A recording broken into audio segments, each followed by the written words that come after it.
Doctor साहब, क्या reason है आज की प्रेस कॉन्फ्रेंस का, बताएंगे? 11 जुलाई को हमारे संगठन ने भादरा विधानसभा क्षेत्र की विभिन्न समस्याओं को लेकर एसडीएम भादरा को ज्ञापन दिया था। कल मैं गंगानगर चला गया था, तो आज टाइम मिला तो वो आपसे बात कर लें। उसमें काफ़ी समस्याएं ऐसी हैं जिसका निदान अति आवश्यक है, होना चाहिए। जैसे अभी बरसात का टाइम है, तो सबसे बड़ी समस्या जो भादरा शहर की है, कस्बे की, नगर पालिका क्षेत्र में, वो पानी की निकासी से संबंधित है। थोड़ी सी बरसात होती ही गलियां पानी से भर जाती हैं, घरों से बाहर निकला नहीं जाता। तो एक तो ये था हमारा, पानी निकासी की समुचित व्यवस्था हो। दूसरा, पानी निकासी नहीं होने की वजह से अभी जो बरसात के सीजन में गंदगी जगह जगह फैलती है, तो उससे बीमारियां होती हैं, लोग बीमार हो रहे हैं। तीसरा, जो सीवरेज सिस्टम है, ये तो शुरू से ही एक तरह से भादरा के माथे पे कलंक सा लग गया। शुरू हुआ उस समय से लेके आज तारीख तक इतना बुरा हाल है सीवरेज का। मतलब करीब करीब घरों में जो पानी है उसमें स्मेल आ रही है, करीब करीब। और करीब करीब लोग पानी जो सप्लाई वाला आता है, कैंपर वाला आता है, वो इस्तेमाल करते हैं। तो पेट से संबंधित बीमारियों की सबसे बड़ी वजह पीलिया हो, दस्त हो, अल्सर हो, ये पानी की वजह से बहुत ज्यादा हो रहा है। तो इस पानी की निकासी की समुचित व्यवस्था का था। भादरा में नगरपालिका क्षेत्र में जो गलियों की लाइट है, स्ट्रीट लाइट, वो व्यवस्था भी अस्त व्यस्त है। उस वजह से चोरियां भी हो रही है। ये भी मांग हमारे संगठन ने की कि भादरा जो स्ट्रीट लाइट की व्यवस्था है वो दुरुस्त की जाए। इसके साथ में पिछले दिनों में भी भादरा में चोरियां हुई हैं काफ़ी, वो भी सिरे नहीं चढ़ पाई क्योंकि पुलिस नहीं पहुंच पाई उन तक। तो उनका है कि उनको भी पकड़ के दायरे में लाया जाए। और चोरियों की जो सबसे बड़ी वजह है, जो आने वाले टाइम में, अभी गंगानगर भी कल बातचीत चल रही थी, लूटपाट की घटनाएं हैं वो रहे जो पिछले दिनों भादरा में भी हुई है। उसका सबसे बड़ी वजह है जो चिट्टा का नशा है, उस पर कतई लगाम नहीं लग पाई है। और वो समाज के ऊपर, आने वाली नस्लों के ऊपर, वो एक तरह से घुन की तरह खा जाएगा इसको। इसके ऊपर समय रहते ध्यान नहीं दिया। पीने के पानी की व्यवस्था न केवल कस्बे में चरमराई हुई है, बल्कि गांव में भी ये स्थिति है कि पीने के पानी की व्यवस्था समुचित नहीं है। गांव की भी शिकायतें आ रही हैं लगातार। ये बिंदु भी हमारा था। खाद और बीज की कालाबाजारी का, नकली खाद और बीज आने का, और खाद डीएपी यूरिया पर्याप्त मात्रा में नहीं होने का, काश्तकारों को थोड़ा दंश झेलना पड़ रहा है इस चीज का। ये मांग भी हमारी इसमें थी। भादरा में चकबंदी, किलाबंदी, मुरबाबंदी का काम जो है वो अब तक सिरे नहीं चढ़ा। ये 2004-05 में मैंने मुद्दा उठाया था। उस समय वेबकोस कंपनी को दे के ये काम करवाया गया, लेकिन उस समय मतलब सबसे बड़ी दिक्कत आ रही है वो कि कुछ रकबा हमारा भाखड़ा क्षेत्र में आता है। इधर थोड़ा पूर्व का लें, उत्तर का लें, और दक्षिण का लें, इधर का लें, सिद्धमुख वाला आता है। तो उसमें उनकी लाइनिंग नहीं मिल रही थी, तो वो पत्थर गड्डी गलत हो गई। उसके बाद में आज तक वो पत्थर गड्डी सही नहीं हुई। तो ये मांग भी हमारी थी। खाले नालों का निर्माण जो हो रहा है उसमें भ्रष्टाचार की शिकायतें आ रही हैं। मतलब सब स्टैंडर्ड काम हो रहा है, क्वालिटी के साथ समझौता किया जा रहा है। तो ये मांग भी हमारी उसमें थी। अभी रसलाना वितरिका मैं देख के आया, रसलाना वितरिका का काम चल रहा है, रिलाइनिंग का। मतलब वो ब्लॉक हाथों से टूट रहे हैं।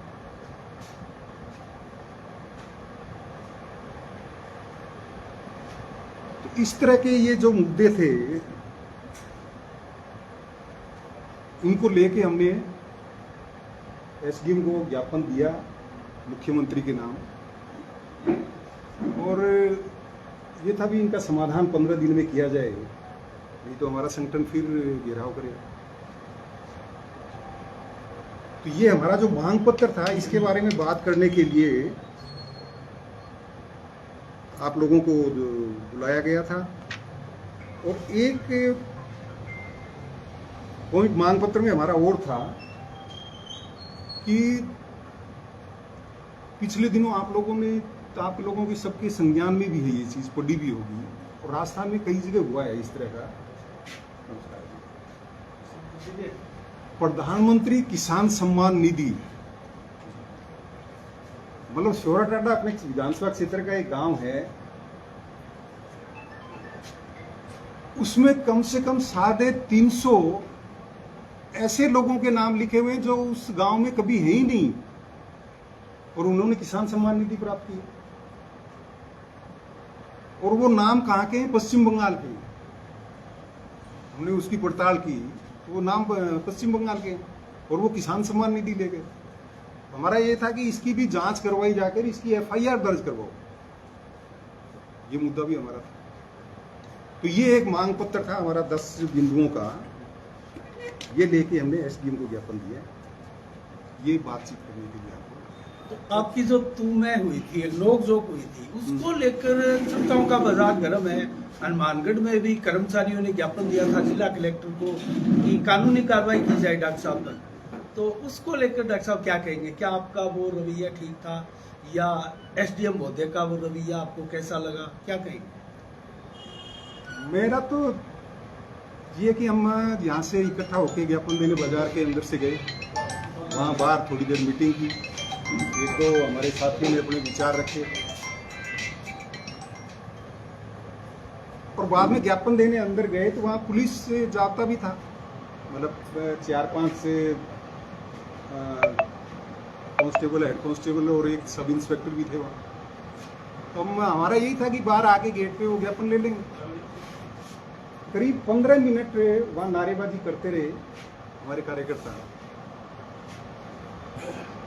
और ताज्जुब करोगे आप कि सब इंस्पेक्टर एक सिंसियर से हैं, वीरचंद जी नाम है, हाँ, उन्होंने 3 बार जाके एसडीएम को बोला अंदर जाके चैम्बर में कि ex MLA doctor Suresh Chaudhary अपने कार्यकर्ताओं के साथ, किसानों के साथ ज्ञापन देने आए, आप वो बुला रहे हैं, ले लो। 3 बार जब नहीं आए, उसके बाद हम क्या करते हैं? अंदर जाके देंगे ज्ञापन, कब तक इंतजार करें उस गर्मी में, उस धूप में। और सीनियर आदमी थे, पूर्व सैनिक भी थे। वहां हम गए तो जाते ही फोन उठा के इसको पुलिस के अधिकारियों को फोन किया कि जाब्ता भेजो। तो मैंने कहा यार जाब्ते की क्या जरूरत है, पुलिस लाइन को बुला लो ना पूरी को, क्या कर लेंगे?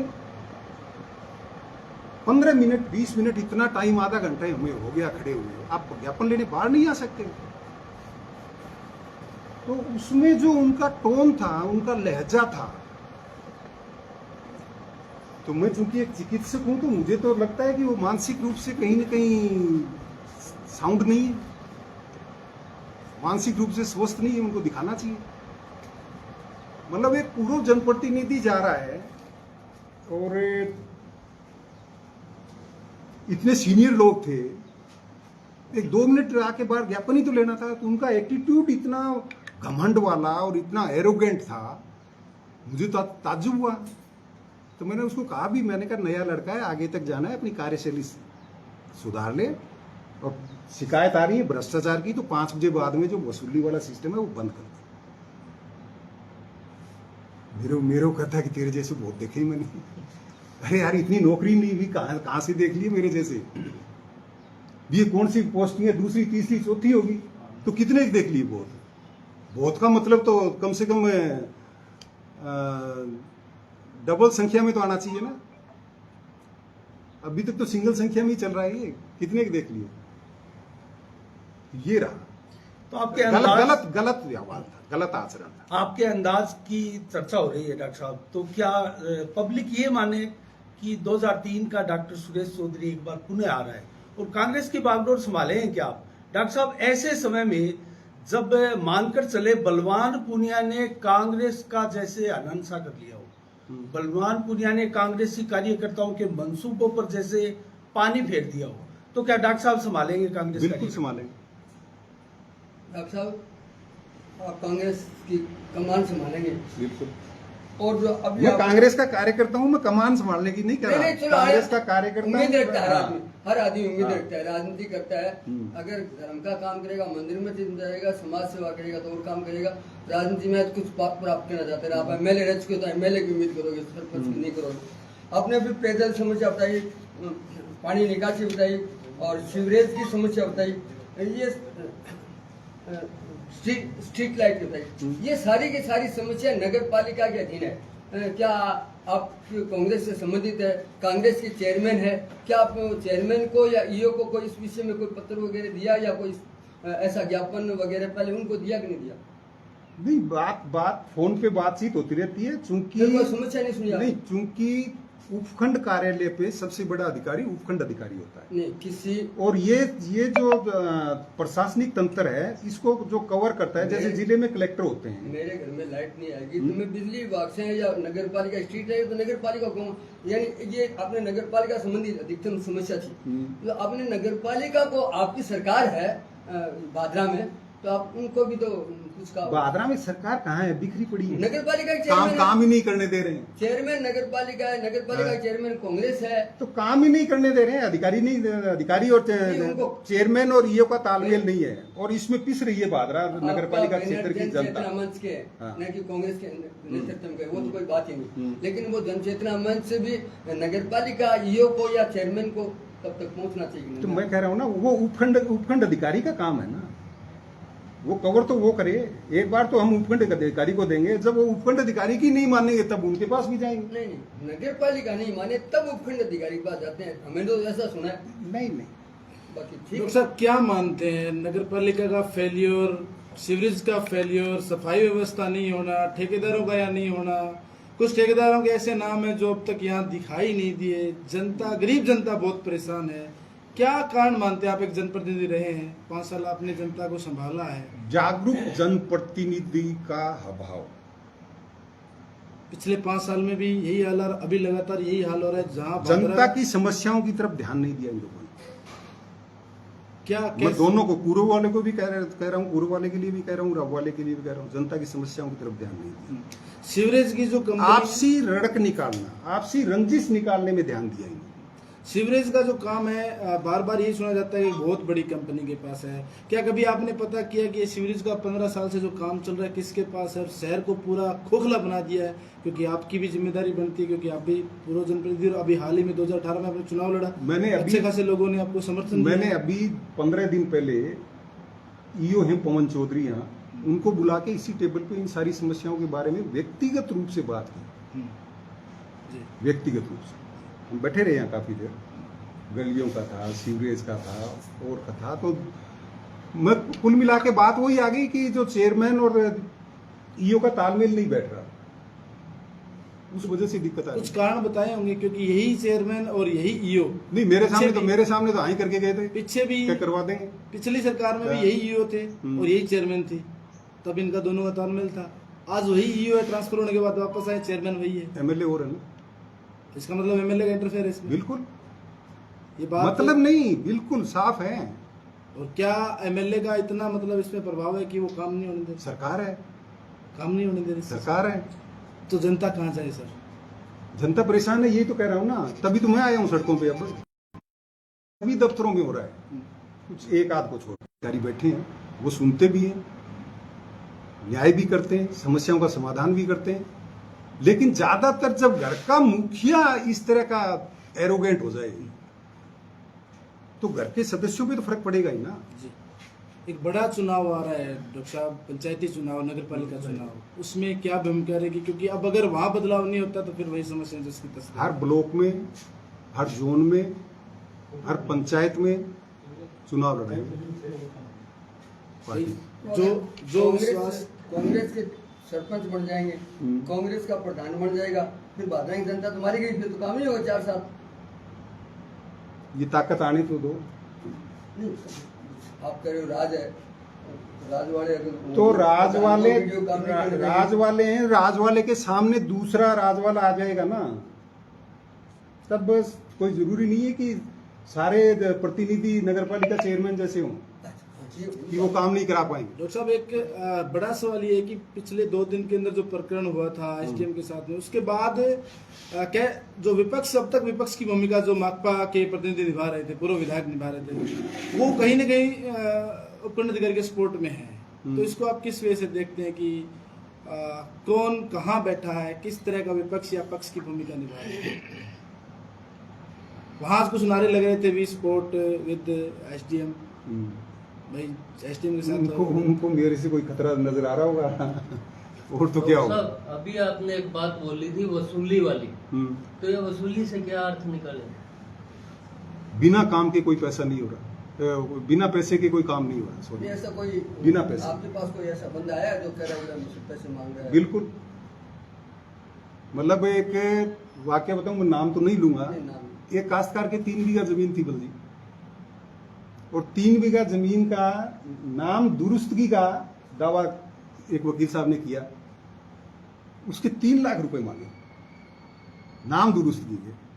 तो वो वकील साहब शाणे थे, वो बोले आप एक काम करो, इसको 3 लाख रुपए दे दो और ये 3 बीघा जमीन आपके नाम करा देगा। ये तक स्थिति आ गई, बिना पैसे के कोई काम नहीं हो रहा है। डॉक्टर साहब, 2003 से 8 तक आप निर्दलीय रहे और उस समय भाजपा के समर्थित चले गए थे। 2018 में आपको टिकट मिली, अच्छा खासा सपोर्ट मिला, उसके बाद आप कांग्रेस से थे और बीच में आप कहीं दिखाई नहीं दिए। अब दोबारा आपने एंट्री की है, तो वो जनता जो आपके साथ थी, साथ आज है, उनको क्या मैसेज देंगे कि आगे जो मैदान है उस मैदान में डॉक्टर सुरेश चौधरी गलियों में, रोड पर, सड़कों में मांग उठाते नजर आएंगे? बीच में दिखाई नहीं दिया, उसका कारण ये था कि 3.5 साल तो मैं बेड पे था। मेरे दोनों पांव टूट गए थे, एक हाथ टूट गया था, मेरा 15 ऑपरेशन हुए 5 साल में। तो उस समय तो मेरा खुद को ये स्थिति, मतलब मैं कई बार सोचता था कि चल पाएंगे भी नहीं चल पाएंगे। मेरा एक पांव कटने की नौबत आ गई थी।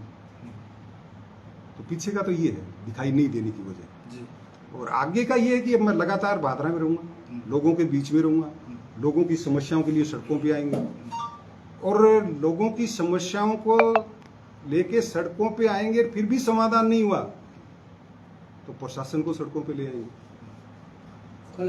बिल्कुल आंदोलन करेंगे। डॉक्टर साहब, इस बार आपके कुछ पारिवारिक सदस्य भाजपा के साथ थे 2023 में, और आपको क्या लगता है कि अब 1.5 साल के अंदर ऐसा कोई काम हुआ है जिससे वो कह सकें कि हाँ हमारी सरकार ने अच्छा काम किया है? देखो, पारिवारिक सदस्य सभी राजनीतिक परिवारों में अलग अलग पार्टियों में होते हैं, उसका कोई वो नहीं है। भादरा कांग्रेस को जीवित करने के लिए, क्योंकि पीसीसी सदस्य यहाँ हैं, 2 हैं। अभी आपका एक सवाल आधा रह गया था, वो डालेश जी बोल गए थे। जी जी, आपने पूछा कि आगे मैदान में आएंगे क्या? जी बिल्कुल। आएंगे क्या नहीं, मैं आ गया। ये जनता के पास मैसेज जाए कि बिल्कुल, आ गया। टिकट दे या नहीं दे? बिल्कुल। अच्छा डॉक्टर साहब, टिकट जनता के पास। एक सवाल निकल कर आ रहा है, पब्लिक के दिमाग में भी वो होगा। टिकट जनता के पास है, खास तौर से भादरा में। भादरा में अब तक 16 एमएलए बने जी, 16 में 10 निर्दलीय बने। बिल्कुल। पार्टी लालचंद जी को भी निर्दलीय मान सकते हैं अपने जी। कारण कि लालचंद जी जब 93 में बीजेपी की टिकट लेके आए थे, उससे पहले लालचंद जी 3 बार जीते, तो तीनों बार अलग अलग पार्टियों से थे जी। तो यहाँ पार्टियों का प्रभाव नहीं होके यहाँ धड़े हैं व्यक्ति विशेष। डॉक्टर साहब, आप क्योंकि कांग्रेस से ही आप अपना भाग्य आजमा रहे हैं और पहले भी आप कांग्रेस में लंबे समय तक रहे हैं, तो ये वही कांग्रेस है जिसने पीछे टिकट दी थी हारने के लिए और किसी जनप्रतिनिधि के कहने पर। तो कितनी उम्मीद आप रखते हैं उस कांग्रेस के आला कमान से कि वो आपको नेतृत्व सौंपेंगे और आज क्षेत्र की जनता का हित कर पाएंगे? मैं दोनों तरफ तैयारी रखूंगा मेरी। ये आप बड़ी बात बोल रहे हैं। फील्ड में भी तैयारी रखूंगा मेरी, और जब फील्ड में पार्टी आलाकमान को फीडबैक मिलेगा कि ये व्यक्ति मजबूत है, तो मेरे ख्याल में कोई पार्टी ऐसी नहीं होगी जो हारने के लिए सीट नहीं निकालना चाहिए। पिछली बार के हालात दूसरे थे 2023 के, मतलब 2023 की तो करीब करीब ये तैयारी हो गई थी कि ये टिकट माकपा को समझौते में दे दी जाए। ये तो यहाँ संगठन के लोग थे कुछ जागरूक, अजीत जी जैसे, और जयपुर और दिल्ली जाते थे, मैं बेड पे था, संपर्क में रहते थे हम, लगातार आपस में बातचीत होती थी। मैंने कहा किसी भी हालत में सिंबल लेके आना है, उनसे मिल लो, गाइड करता था उनको, और वो सिंबल आया। लेकिन सिंबल ऐसा आया कि उसमें फिर बू आ गई कि एक तरह से समझौते में गई। लेकिन कहीं ना कहीं गेम चेंजर रही कांग्रेस टिकट। हाँ? आप मानकर चले, चाहे मिनिमम वोट आई हो, हाँ? राजस्थान में हाँ? सबसे कम वोट आई, हाँ, गेम चेंजर रही। गेम चेंजर रही। इसमें कई गेम चेंजर हो गए। कई तो बड़े गांव है वो खुद में अपने आप में गेम चेंजर हो गए, और टिकट तो गेम चेंजर थी। कितना फर्क था, 500 400 600 वोटों, क्या मानने से जी। वो इधर के उधर हो जाते तो। इसको आप बड़ी हार मानते हो या बड़ी जीत मानते हो? इसको मैं बहुत बड़ी जीत मानता हूँ, बहुत बड़ी।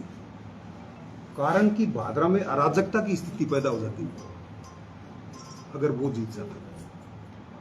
सरकार इनकी होती, दोनों तरफ बदले की राजनीति कर रहे थे, बदले की भावना से काम कर रहे थे, तो यहाँ कानून व्यवस्था की स्थिति खराब हो जाती। डॉक्टर साहब, सवाल जो विकास की बात आती है, 2003 से 8 तक बहुत से खाड़े नाले आपने बनाए, बहुत से गांव में जहाँ उम्मीद नहीं थी वहां खाड़े नाले चले गए। वो खाड़े नाले आज राजनीति की भेंट चढ़ गए। पिछले 5 साल 7 साल की बात करें, 10 साल की बात करें, वहाँ ना तो उन नालों में पानी है, ना उनकी मरम्मत है। अब जो बातें पिछले 5 साल में कहीं 14 गांव बनाने की बात हुई, वो भी आपके राज में डीपीआर की बात चल रही थी, वो भी आज वही जस की तस पड़ी है, खाड़े नाले जस के तस पड़ी है। तो क्या कहें डॉक्टर साहब कि किसान भी कहीं न कहीं राजनीति की भेंट चढ़ता है कि उस समय का कार्यकाल का काम आगे नहीं चढ़ रहा है ना। मतलब उस समय मैंने जब लोकसभा चुनाव 2004 में वसुंधरा जी ने मुझे बुलाया और समर्थन मांगा, तो उसके बाद में मैंने सबसे पहले डिमांड ये की कि मेरी जो सिद्धमुख नोर सिंचाई परियोजना है उसमें पक्के खाड़े नालों का निर्माण किया जाए, और तुरंत उसके लिए 187 करोड़ रुपए उस समय जारी कर दिए। दूसरा मैंने किया कि इन जो 24 बरानी गांव हैं, इनकी एक फिजिबिलिटी रिपोर्ट तो तैयार करवाओ कम से कम, इसका सर्वे करवा के कि इन गांवों को सिंचित किया जा सकता है या नहीं किया जा सकता। तो उस रिपोर्ट में उन्होंने माना कि इसको सिंचित किया जा सकता है, लेकिन सिद्धमुख नोर सिंचाई परियोजना से नहीं, बल्कि चौधरी कुंभाराम आर्य लिफ्ट कैनाल से। उस समय डीपीआर बनी हुई है कि इस गांव को इतनी हेक्टेयर भूमि को सिंचित करने के लिए इतने पानी की आवश्यकता होगी, और उसमें इस नहर का निर्माण या पुनर्निर्माण करना पड़ेगा, और उसमें इतना लाख रुपया लगेगा। वो डीपीआर पड़ी है, आपके कार्यकाल की है। हाँ। लेकिन उस पर राजनीति बड़ी गरमाई, उसमें ढोल नगाड़े बजाए गए और सिला भी लगाई गई कि 14 गांव नहर की नहर आ जाएगी। वो भी बताया नहीं गया जो आज आपने बताया कि कुंभाराम लिफ्ट नहर से आना था, वो सिद्धमुख के साथ जुड़ाने की बात थी। तो कहीं ना कहीं धोखा हो रहा है जनता के साथ। सबसे बड़ा धोखा था ये सील लगाना, सिल लगाना, घोड़ी चढ़ना, ढोल नगाड़े बजाना, बैंड बजाना, डीजे बजवाना, चांदी का कि इनके लिए 100 करोड़ रुपए जारी हो गए, ये नहर का शिलान्यास है। एक ईंट नहीं लगी। मुख्यमंत्री किसी चीज का शिलान्यास कर दे, उद्घाटन कर दे, तो उसके बाद में तो कुछ बचता ही नहीं है। मुख्यमंत्री जी से झूठ बुलवा लिया इन गांव को धोखा देने के लिए, सिर्फ वोट लेने के लिए खार खाए बैठे हैं वो गांव। अब क्या उम्मीद करेंगे सर अगले 5 साल जब आप यहाँ कमान संभालेंगे, तो कहीं न कहीं 14 गांव बनाने का मुद्दा रहेगा आपके जहन में? पक्का रहेगा। और आप जिस उम्मीद को डीपीआर को लेकर, मतलब उसी डीपीआर को मंजूर करा लेंगे। आप उस पर काम करें। बिल्कुल।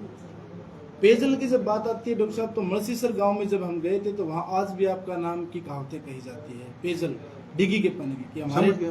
वहाँ जब डॉक्टर सुरेश चौधरी थे तो घड़िया साहब थे, तब घड़िए भरे रहते थे।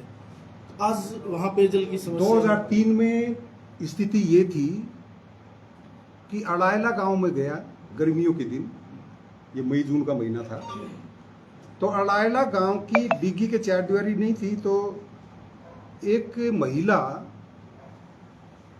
उसके पेंदे में बैठी डिग्गी में, दिख गई मेरे को, उसमें अपने बोलते हैं वो कीचड़ वो था, और वो महिला एक बर्तन से अपनी हांडी में अपनी चुन्नी के ऊपर डाल के पानी निचोड़ रही थी। जी, तो हालत तो ये हालत है। डॉक्टर साहब, टैंकरों से पानी भेजना पड़ता था, और 2008 आते आते स्थिति ये हो गई कि जो गांव बरानी गांव जी, किसी समय बाएं से पानी लाते थे पीने के लिए टैंकरों से, 2008 में बाएं गांव अड़ायला सोराटाटा से पानी ले जाता था पीने के लिए।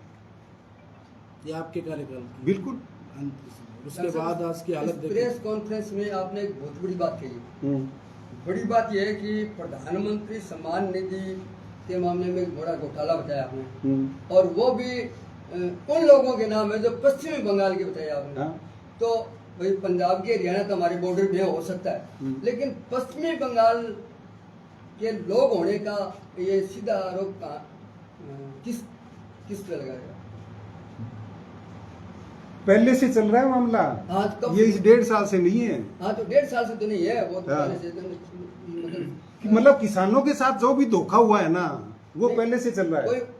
बंगाल के लोग तो यहाँ के नाम दर्ज कराए अब नहीं। घोष है कोई, तो घोष तो बंगाल में मिलते हैं, बोस है बंगाल में मिलते हैं। हाँ, ठीक करे नहीं। हाँ। तो यही तो है, यहाँ ऐसे लोगों के नाम किसी ने तो जुड़वाए होंगे, कोई तो राजनीति का बिल्कुल बिल्कुल रहा है, यहाँ का नेतृत्व रहा है। यही जब ये नाम जुड़े हैं, उसमें नेतृत्व किसका था? उनका रहा है। जो बहुत बड़ी बात है। बिल्कुल। भी हरियाणा पंजाब के तो जुड़ सकते हैं, हाँ। बॉर्डर पे होते हैं थोड़ा बहुत, लेकिन बंगाल के आना, बंगाल में तो कांग्रेस बीजेपी तो है नहीं, सीधी सी बात, कौन हो सकता है? आप सभी समझदार हो।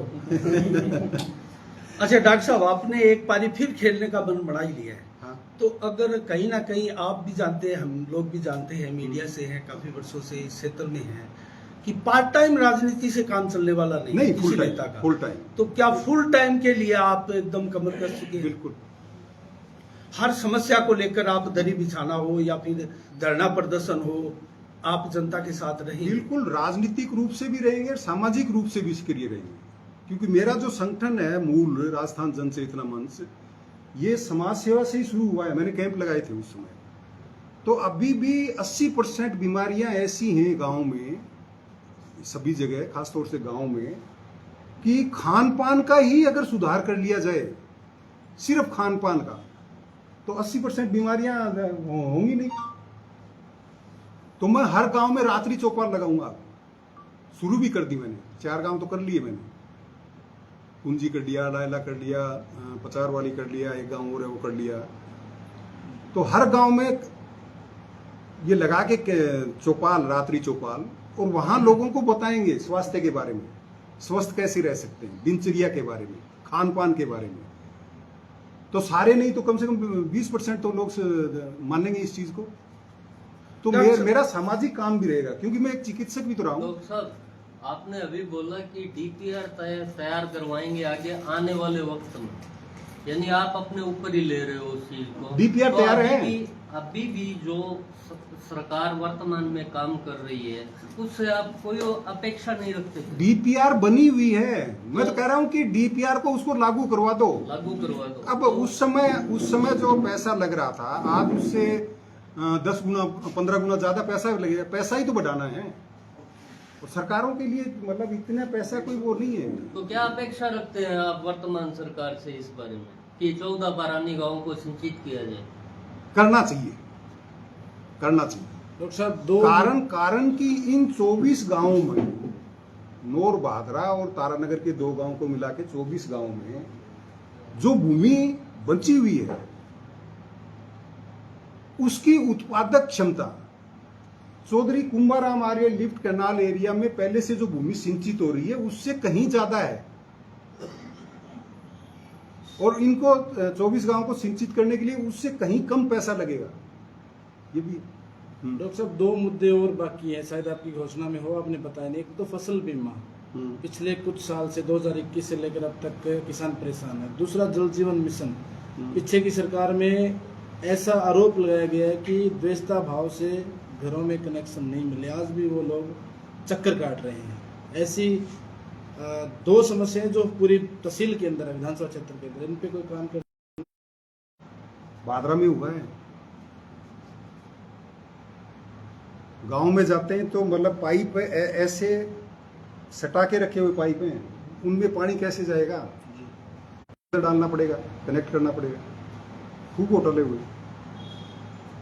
फसल बीमा के लिए भी लड़ाई लड़ेंगे, और जल जीवन मिशन को जो आपने अभी फरमाया कि भेदभाव हुए, जहाँ कनेक्शन नहीं हुए, उनके लिए भी लड़ेंगे। जल जीवन मिशन में तो आपके कांग्रेस के मंत्री उसमें, हाँ तो घोटाला हुआ है तभी तो है, शामिल है, घोटाला है तो सरकार कह रही है घोटाला है तभी तो अंदर गए होंगे। डॉक्टर साहब, आप इंटेलिजेंट पॉलिटिशियन हैं निश्चित रूप से। आप भी 2003 से 5 तक विधायक रहे हैं, उसके बाद में जयदीप जी आए, संजीव बेनीवाल आए, बलवान पुनिया आए और गए भी, लेकिन इनकी सत्ता क्यों जाती है और दोबारा क्यों नहीं आ पाते हैं? क्या इसका आपने अध्ययन किया है, समीक्षा की है? और की है तो आप एक नई पारी खेलने जा रहे हैं, क्या नई रणनीति के साथ आप उतर रहे हैं? क्या पुरानी रणनीति कैंप लगाना या जनता में जाना, क्या ये पर्याप्त है? बलवान पुनिया भी विकास को लेकर चुनाव लड़ रहे थे और वो हार गए, तो क्या क्या रणनीति आपके दिमाग में है कि आपको जनता फिर से एक बार ताज दे? जनता के दिलों में उतरना, कैसे उतरेंगे? कोई रणनीति इसको लेकर नजदीक नहीं? जाके उनका मन जीत के, उनका दिल जीत के, उनकी मदद करके, उनकी सेवा करके, उनके लिए आंदोलन करके।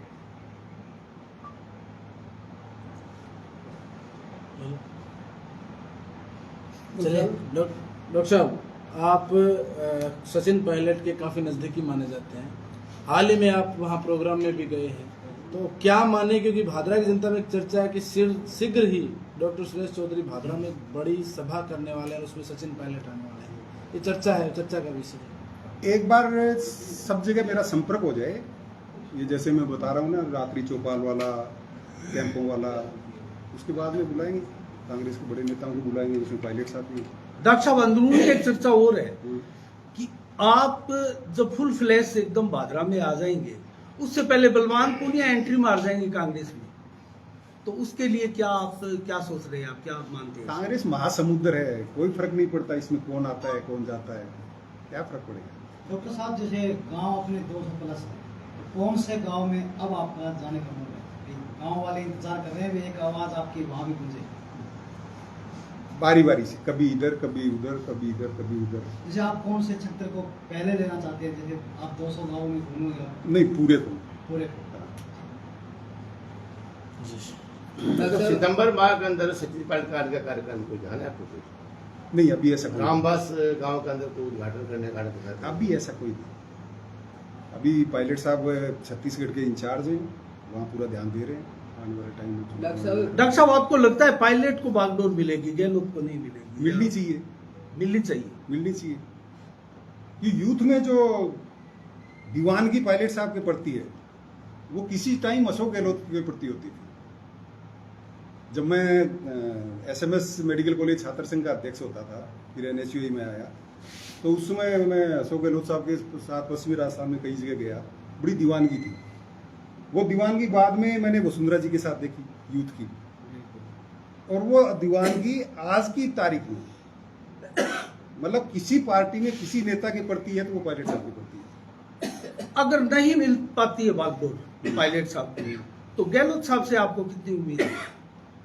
मेरे को कांग्रेस आला कमान से उम्मीद है, उससे भी ज्यादा उम्मीद है मेरे को भादरा की मेरी आला कमान से, भादरा की मेरी जनता से। उनके दिलों में उतर गए तो मैंने कहा ना, 16 में से 10 निर्दलीय जीते हैं। डॉक्टर साहब, जनप्रतिनिधि और जो प्रशासनिक अधिकारी होते हैं वो जनता का आईना होते हैं, तो आप क्या संदेश देना चाहोगे जनता को कि आप किस तरह से आगे काम करोगे, करना पसंद करोगे? जनता को यही कहना चाहेंगे कि कोई भी काम हो, किसी विभाग का हो, उनका वाजिब काम है, अगर नहीं हो रहा है तो वो हमारे से संपर्क करें, उनका काम करवाएंगे। बातचीत से नहीं हुआ तो सड़कों पे आके करवाएंगे। डॉक्टर साहब, एक सवाल तो सबसे पहले पूछना चाहिए था, आपका स्वास्थ्य अब कैसा है? क्या आपका स्वास्थ्य पूरा साथ देगा? एकदम फिट, अब कोई दिक्कत नहीं है। डॉक्टर साहब आपका स्वास्थ्य बढ़िया रहे, लेकिन 5 महीने बाद में नगर पालिका का चुनाव होने वाला है और आप 4 साल पहले विधानसभा चुनाव के लिए कूद गए, तो थोड़ा सा ये बताओ कि नगर पालिका चुनाव में आप क्या करोगे? हर वार्ड में चुनाव लड़ाएंगे। अभी तो बताया सर। जनसत्ता में लड़ाओगे, कांग्रेस लड़ाओगे चुनाव? दोनों भी लड़ाएंगे। दोनों के साथ? कुछ जगह ऐसी होती है जहाँ मतलब जहाँ की हालात इस तरह के होते हैं कि वो पार्टी का सिंबल नहीं लेना चाहते, तो उस जगह मंच से जहाँ पार्टी का सिंबल लेना चाहेंगे वहाँ पार्टी की सिंबल। अच्छा डॉक्टर साहब, पिछला जो चुनाव हुआ था लोगों में एक चर्चा थी कि ये तो 2 खागड़ों का चुनाव है, 2 सांड का चुनाव है, तो कितना बचना चाहेंगे आप इन खागड़ों से? आपने चोट खाई है पहले।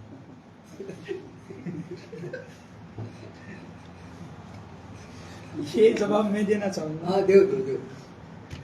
डॉक्टर साहब बब्बर हैं, सांडों का कुछ नहीं बटने वाला। जब बब्बर शेर आएगा तो चिंता की बात नहीं। जहां तक बात आप टिकट की कर रहे हो, मैं 2018 की बात बताता हूं आपको। निश्चित तौर से गहलोत साहब ने हमारी फाइनल कर रखी थी। मैं शोभा सिंह रूडी जी के साथ था उस समय, रूडी परिवार से मैं सदा जुड़ा रहा हूँ। हमारी फाइनल थी, पहले दिन तक हमने फाइनल कटी। हमारी का मतलब हमारी शोभा सिंह रूडी की फाइनल हो रखी थी और कब डॉक्टर साहब को मिल गई?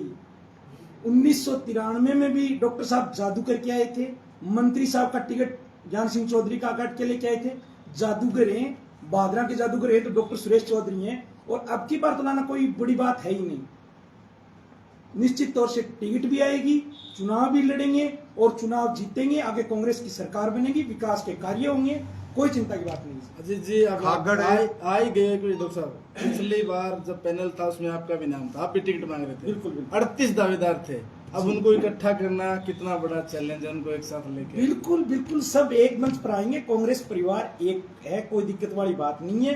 पिछली बार को आधों को ये लगा कि ताकत वाला नेता नहीं है। जो 38 लोग पहले टिकट मांग रहे थे, डॉक्टर साहब ने 2018 में जब चुनाव लड़ा तो वो साथ थे, कहीं कोई जाने वाला नहीं है।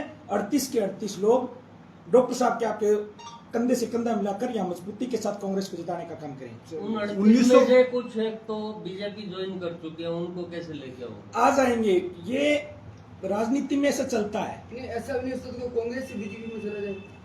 स्थितियां होती हैं, आज आना जाना लगा रहता है। ये तो कोई बात नहीं है, ट्रेन है ये तो चलती है, उतरते चढ़ते हैं।